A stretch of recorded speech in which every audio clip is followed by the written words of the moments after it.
Welcome to the Real View podcast, where Ohio Realtors connect you to innovators and influencers, keeping you with the real view of real estate. Whether you're a broker, agent, first-time homebuyer, industry leader, or just happen to stumble upon our podcast today, you can expect to hear tips, tools, tricks, interesting information, and so much more from the experts in Ohio's real estate game.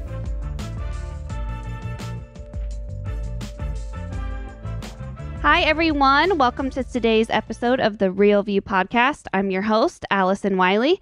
Joining me is my co-host, Carrie Arblaster. Our special guest today is Lydia Pope, who is the 2021 NAREB president-elect. Lydia, we are so happy to have you here. Not only is she the president-elect, but also a local Ohio girl from Cleveland. Lydia, thank you so much for joining us today. It's my pleasure. Thank you. Well, we are incredibly excited to have you here, like Allison said. And I get the wonderful task of asking our guests the exact same question on every single podcast, but we don't get the same answers, which is why it makes it so much fun. As you know, the podcast is called The Real View. And so what we like to ask our guests is, what is the best view that you've ever had? Okay, so the best view that I've ever had is we had a women's event down in the plantations in Louisiana. And these were the most beautiful, beautiful plantations that I have seen. It was called the Carter Plantation. When I went to the plantation, on the back, it had to have been a couple of acres of nothing but beautiful, beautiful green grass. Then it was this rocking chair. This rocking chair just sat and looked over the view of the hills and the grass. That was the most peaceful and most beautiful view that I have ever seen. So I really enjoy. So that's my view. It's just sitting in that rocking chair, watching the green grass and just watching how beautiful the skies were, how beautiful the grass was. It was so, so peaceful. I love it. Love that. Moments like that makes you feel, grateful to be where you are, just taking that time to appreciate the world around you. I love it. That is awesome. Well, I think as we kind of chatted a bit before we hopped on here, I was looking at your biography, which is quite extensive. I thought, where am I going to start with her? Thank goodness she's come on to talk about her upcoming year with NAREB, because this is a lot. But, you've been a practitioner since 1995. You are the owner, president of E&D Realty Investment Company, E&D Realty Property Management Division, and E&D Construction Company. You do a lot of work with the Women's Council of Realtors. You are just busy, busy, busy, busy. I saw you've served, obviously, with your local board there in Cleveland. I, for one, would like to know how you got into real estate. You have a bachelor's degree in communications, a master's degree in business. What made you decide to become a practitioner? And then if you could just share a little bit about how you've built all of this. Yeah, thank you. Thank you. So when I was 18 years old and I went to college at Cleveland State University, my degree was in communication. So I wanted to be a newscaster. That was like the best thing ever. I actually got a scholarship working for a radio station, WABQ. It was a gospel station located in the city of Cleveland. Now, mind you, I was born and raised Catholic, so I didn't understand the whole piece of that, but it was a great experience that I had. Understanding of communication, that was a part-time job. So I was looking at the newspaper, looking for a job, and I found a job working at my first business job at State Farm Insurance down on 30th and Euclid. Well, while I was doing insurance and working as a secretary, I met this man named Edward T. Higgins. He was a real estate attorney. He owned E&D Realty, owned a title company, and he would always come downstairs and be so mean and said, I thought he was mean, but found out he was the most sweetest person. So I sent him a letter when he was sick and said, I want to do what you're doing, whatever you're doing.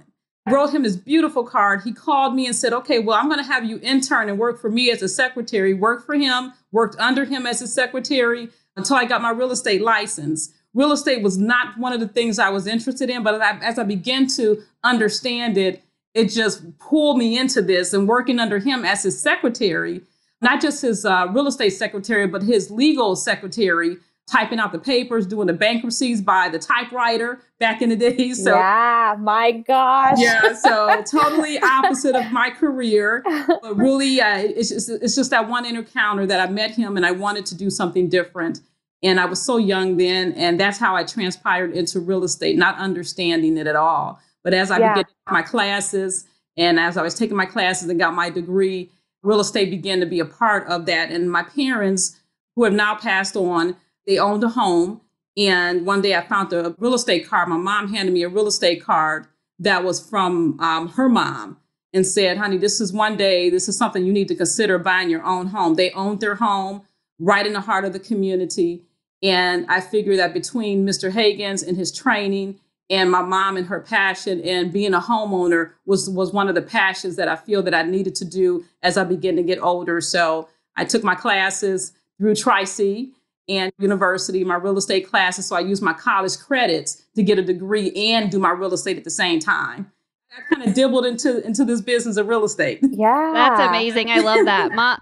Mama knew what she was talking about, didn't she? They always know. Yeah, they do. They do. So I truly enjoyed doing that. And over the years of real estate, the business went down maybe about 10 years ago when the fall of the foreclosure market hit. So as I was going into real estate, still working for Edward T. Higgins, the business was on its virtue of closing out. They offered me to purchase the business at its low market. So I did. I purchased the business. I ran it. And today, not only that I own the E&D Realty downtown Cleveland, but I also partnered with another company, New Era. It's called New Era Real Estate Group, but it was A.J. Lewis and Associate, large Black real estate company in this city. So you're talking about two Black companies that merge into one. So I'm the owner of New Era Real Estate Group and then still the broker of E&D Realty. So that really, really, really brought a lot. And then running the two housing agencies, because I found the passion for our community and assuring that our homeowners understand credit, understand budgeting. So I then partnered with our national organization, which we'll talk a little bit about, our NID, which is our housing agency. And I have one in Cleveland. I'm also the branch manager in Detroit, Michigan. So I have two offices that I run. But to say all that, it all came from just the inspiration of Mr. Edward T. Higgins, who gave me a vision as a young Black girl, not knowing which direction to go in and say, hey, listen, why don't you look into real estate? And here I am today. This is what it sounds like is the definition of a boss. That's what you sound like. Yes, yeah. The definition of a boss is Lydia Pope. Okay. Now I gotta say this. Till this day, he's 91 years old. He stays with us. And I said, I can be the president of the United States. I will always be Mr. Higgins' secretary. I love it. I love so till this day, I still type his papers. I do whatever he wants me to do. And he's been in law practice for 51 years. Wow. Yeah. So I'm very privileged and honored. And for him to adopt me as his daughter and mentor me and show me something that I didn't have that opportunity to. My parents taught me about home ownership, but what I didn't know is how to actually run a business. That's something that within the community that you have to learn. And if you don't have the family backing to do that, it's good to have someone as a mentor to help walk you up those steps. Even through the failures, he was there all the way through. Shout out to him. That's amazing. What a cool guy. Another word or term that I would use to describe you as I was looking through it is just like a servant leader. You know, you are a boss with your business, but then you're also using your time and taking your time and investing in things, you know, that are serving your community and serving, you know, the people that you want to work with. So talk with us, you know, how did you first get involved in NAREB? You know, how long have you been active? Like, tell us that story, you know, about that kind of servant leadership piece. It sounds like, you know, Mr. Hagan was a huge inspiration, you know, in teaching you not only how to run a business, but how to give back to your community and be mindful, you know, of the needs of your community. So if you could talk to us a little bit about that journey and how you've gotten to this place where you're now going to be the national president. And I think so too, Carrie and Lydia. Tell us a little bit about what the organization is. What does it do for those out there that may not know? Fill us in on that too. Oh, absolutely. Absolutely. So during the time that, you know, I've been doing the real estate in 1995, when actually a little bit before I got licensed, I had an opportunity to meet some REALTIST members. And we'll talk a little bit about what is the REALTIST and who are we. During that window, there was a gentleman by the name of Steve Davis, who was an agent at E&D Realty, where I was an agent at. And he paid my first real estate dues. He said, well, I'm going to pay your dues to be a member of this organization to maybe help you get a better understanding of your career, maybe where you want to go, maybe just build some partnerships, relationships. I said, okay. So I went to my first meeting, wasn't interested in it. As the time went on, even though I was a member, I then began to look a little bit more deeper into the organization, so started attending a lot of the meetings to the point where I actually did all the convention planning. I was not certified, but I was a meeting planner by virtue of name only and not certification, and learned how to do events because I love event planning. I love serving. And so that's how I worked my way up the ladder through the local chapter and became the local president. And then at that point in time, worked my way up through national offices to where I am today. Serving is one of my biggest passions. I serve in my church. I'm still part of the stewards. I do the voiceovers for my church. Bishop Eric Kincaid Clark is my bishop. My husband's a pastor. He covers me. We have 4 beautiful children who have been born into real estate, who've been to every conference, who, when they had two-way radios back then, we would just, they'll be on one floor, I'll be on the other. They'll be getting in trouble. So my children were raised in the business as well. They're not real estate agents, but they do understand the need of home ownership, and all of them own their own home till this day. Amazing. So the REALTIST has really put me in places, as Ernest Clark would state, one of our past national president, that no others will take you. The National Association of Real Estate Brokers is a Black organization formulated back in 1947. Within 47, first of all, we were founded in Tampa, Florida.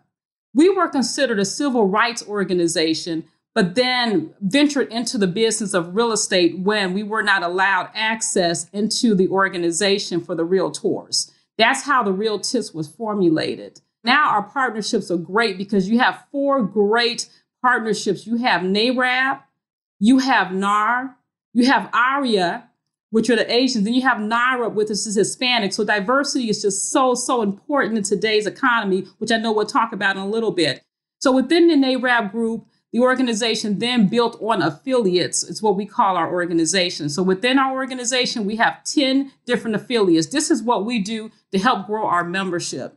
From dealing with developers to our NID housing counseling agency, which is a HUD approved agency, to our appraisers, which is NESRA, our National Society of Real Estate Appraisers. We have our contractors division. We have our sales division. We have our Women's Council division. And our Women's Council is one of the largest women organization. We make up over 85% of our national group. So our Women's Council is a huge part of that. And each one of these affiliates, and I was past president of that as well. Our Women's Council, even though we focus on financial literacy, all of these affiliates' goal is to strengthen NAREB. So when you look at our organization as a Black organization, you're looking at these other 10 affiliates that bring together the wholeheartedness and the membership drive. So you ask, why would I want to be a member? You want to be a member because you got 10 different ways to grow your business, 10 different ways to serve. If you love serving, be part of the Women's Council. If you love appraising, be a part of the NESRA. If you like housing counseling, working with clients, first-time buyers, be part of NID. This is where you find your space and you find your skill set. So this organization was built on that. And we call ourselves the REALTIST. That's one of our terms that we've always used over the years, because I know they say, are you a realtor or are you a realtist? Who are you? Well, we're REALTIST. Even though we have membership as a realtor, we are known as REALTIST. So this organization has a great foundation. We're 73 years old. We'll be celebrating 75 next year in 2022. I can't wait. I'll be president at that window. Amazing. That's awesome. Yeah. So I'll be looking forward to our 75th anniversary so we can go grand, because guess what? We're still here today fighting democracy and housing, serving the unserved and underserved. And just as important, if not more so now than ever. So cool. What an incredible milestone. That'll be so exciting to celebrate, and you'll be the president through it all. That's so exciting.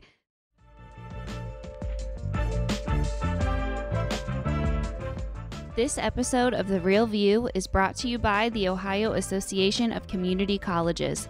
Ohio's network of community colleges provides accessible training that accommodates the busy lifestyles of aspiring real estate professionals at half the price of a traditional university.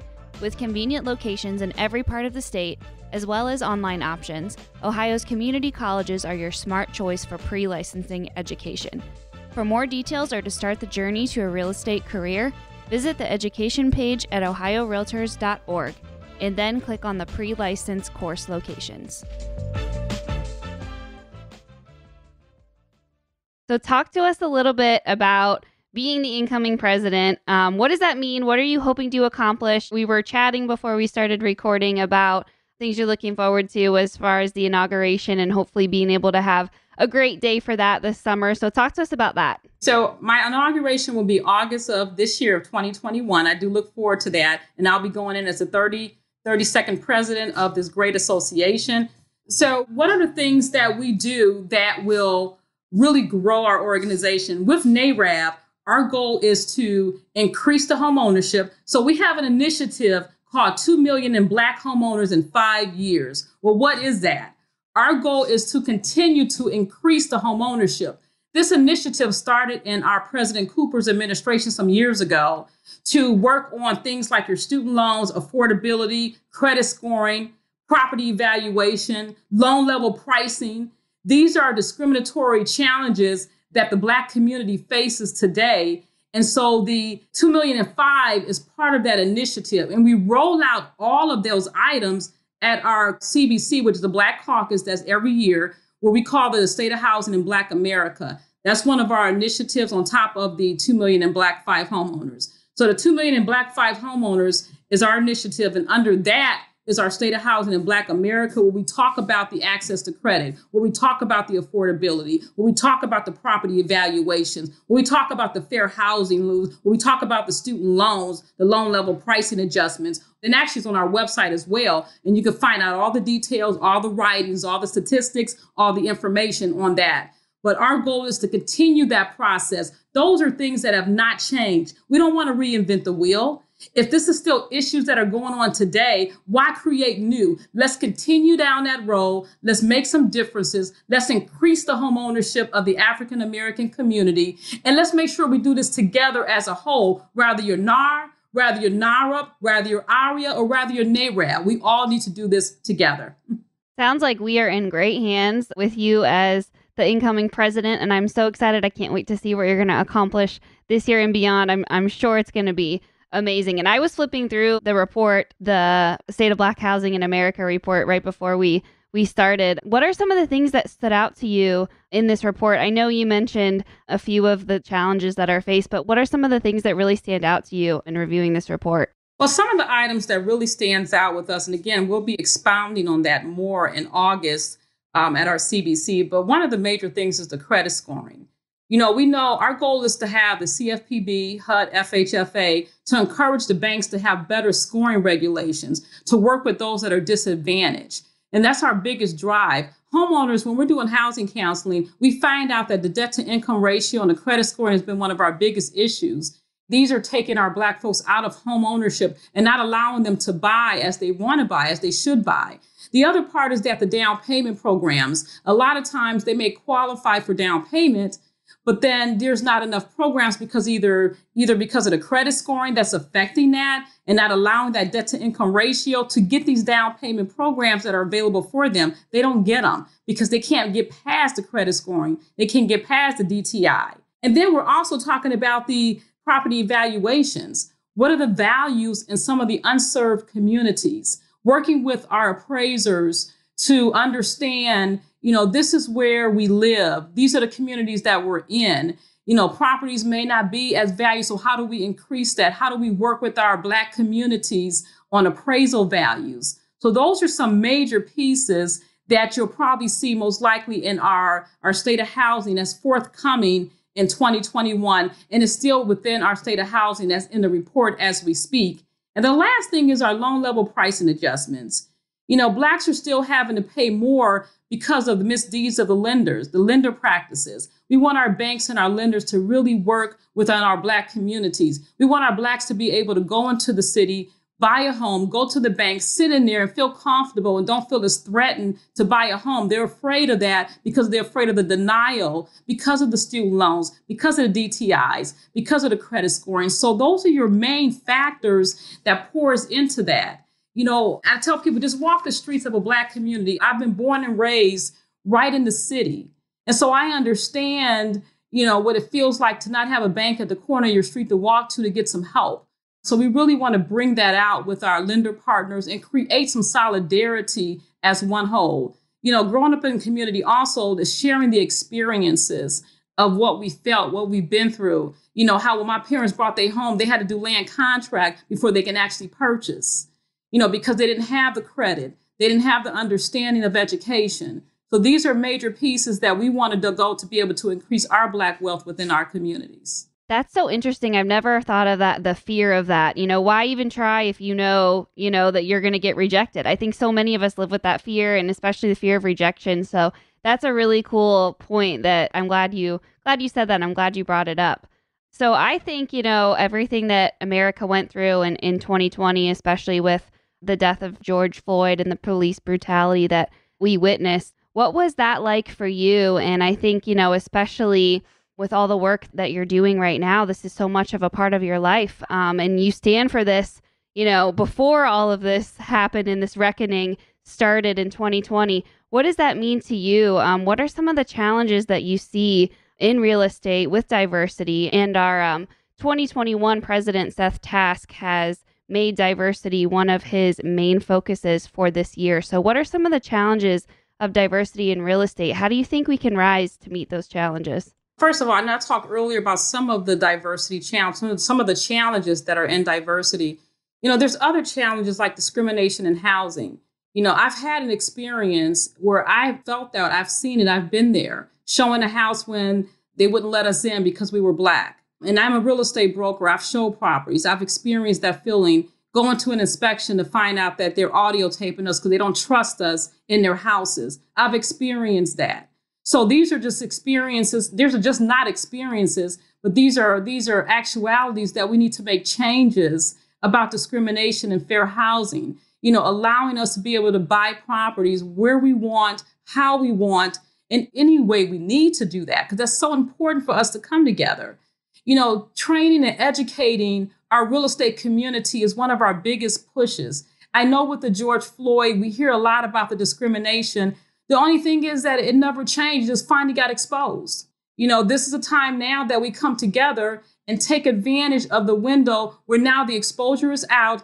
Let's now talk about it. Let's see how you feel about it. When we talk about educating our real estate agents, working with the realtors on their code of ethics, working on the CE classes, not just sitting in the class talking about it, but maybe hearing the stories of what those, even like myself, have been through in discrimination. When I bought my first house or wanted to buy my first house, I had a very difficult time. I was steered. I didn't know what steering meant. I was too young. When they took us over to a property, my husband and I, and they just took us to one or two. They didn't know where we want to live. They didn't ask. They just threw me in an area. How did they know I wanted to stay there? So I'm saying that because, it makes a difference within our community and who we are. So the education is so major within our real estate agents, our real estate community. Also sharing the experiences is one of the things that would help. Sometimes if I talk to you one-on-one, you'll understand better than putting it in black and white on a piece of book and said, this is your fair housing challenges. This is how we should handle it. You have to actually see the face-to-face, work with them, deal with them, and talk it out. When you start having these conversations, people begin to now understand your story. So to me, that's one of the biggest things I would always recommend is tell the story, share your experience, educate, let's be interactive. And let's work together to make sure that we understand what it feels like to be in the communities that we had to grow up in. That is a phenomenal response. You literally gave me goosebumps, and I'm sitting here taking notes on a podcast. We're just supposed to be chatting. Sorry. No, I mean, those stories, they need to be heard and they need to be told. And you are exactly right.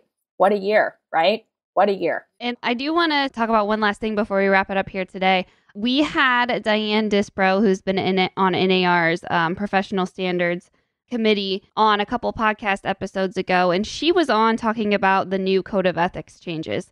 that in a historic vote made hate speech a big no for the code of ethics. Talk to us about, what that means for the realtor community, what that means for the realtists. What do you think the impact of that is going to be on the realtor world? Well, I think that it's time that, and I'm happy that NAR is working to promote fair housing, promote discrimination, non-discrimination, let me say that, promote that, it's not right to be a part of any other groups other than together as one. I think it means a lot because as these organizations, it's just not NAREB, it's AREA and it's NAREB too as well. We're all diverse organizations, national groups that believe that fair housing is still existing. And NAR being the larger of the organization, our expectations is that they will work with our groups, do more programs, focus, let's work together. Let's sit on most of those diversity committees. Let's have open discussions on how we can better serve the communities. Again, I know that even though as president-elect, I've not sat on that committee, but I'm sure moving forward, I will look forward to working with that committee in order to bring some ideas, not from their perspective, but from my perspective for who I am.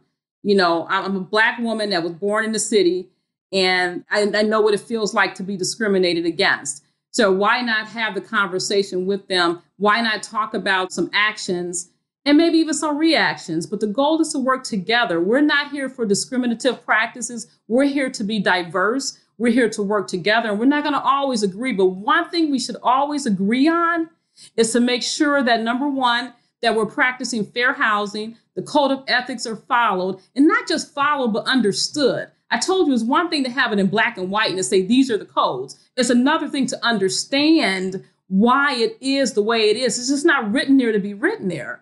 We have to talk it out and talk it through, and having those experiences with someone other than them will give a better understanding of why we feel the way we feel and how we can still work together as one. So true. And, I look forward to our association at Ohio Realtors working more closely with you guys on some of these topics. And I mean, this isn't hard stuff. We're not going to change the world overnight, but little conversations, spending time with each other, trying to, hear our perspectives and understand maybe just a little bit where each other are coming from, I think is going to go a long way in making this world a better place and making equality a more common theme. So Lydia, this was so great. Thank you so much for being on with us today. Congratulations on your 2021 president-elect. We can't wait to see the amazing things you're going to do. I hope you have a wonderful inauguration this summer with hopefully less COVID than what is existing right now. So thank you so much for joining us today. I'm looking forward to hearing all of the amazing things you're going to do, which I'm sure is going to be a lot because you are incredible. My pleasure. It was so wonderful to talk with you all. I really enjoy it. I look forward to working with everyone for 2021. So thank you, and thank you. Thank you. Thank you for listening to The Real View. That wraps up today's episode. You can keep up with the latest on the podcast at ohiorealtors.org/therealview and on Apple or Google Podcasts, Spotify, or wherever you listen. Have questions, comments, or suggestions? We want to hear from you. Email us at podcast@ohiorealtors.org. We'll see you next time.